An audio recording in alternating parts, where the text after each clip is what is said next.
So, Graham balls to. Ito yung ginawa namin ni Anthony kagabi. Kasi nga, nung isang araw, nagdala siya ng Graham balls. Tas ang sarap. As in, matagal na kasi yung panahon hindi ako nakakain ng Graham balls. Tas parang nung time na yun, ang sarap talaga. Tas sabi ko, gusto ko pa ulit. Tapos ngayon, hindi na makita yung nagbebenta. Naglalako lang pala yun. Sabi ko, gusto ko pa kumain ng Graham balls. Kaya, ang ginawa niya, bumili na lang siya ng mga ingredients. So, ginawa namin kagabi. At lalo na ako, kasi bida-bida ako. Feeling ko kaya ko. Tapos, ayun nabili niyang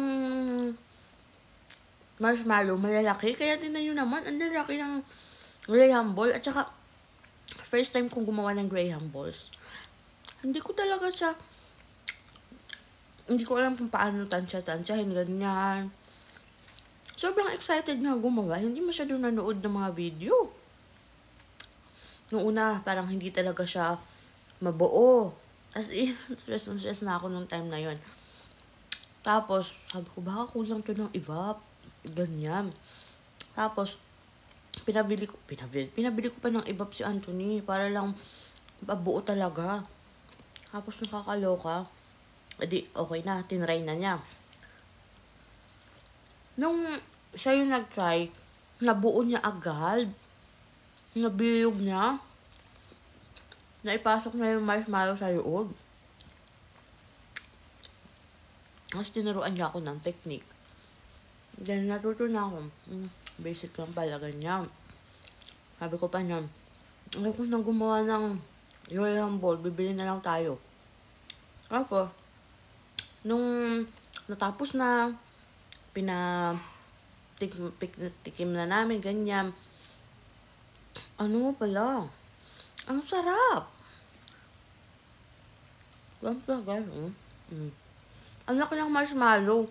At, late na namin naisip na pwede naman palang gupitin. Wala, naisip naman ni Anthony. Ako lang yung hindi ginawa. So, sorry naman doon. Ang sarap niya. Ganito kalaki Graham balls. Parang, mas malaki pa siya sa mga munchkin.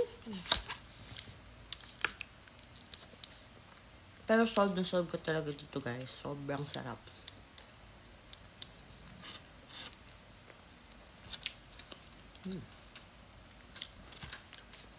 Pag napapakain kasi ako doon, parang ayoko ng tigilan.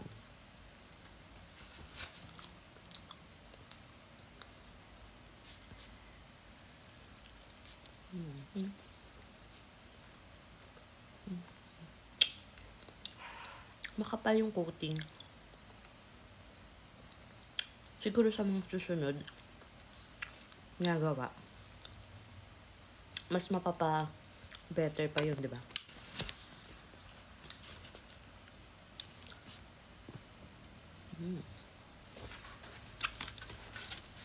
Pinatikim ko to kay mama, kapatid ko.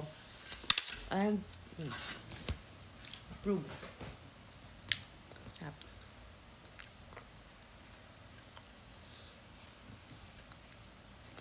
Not good.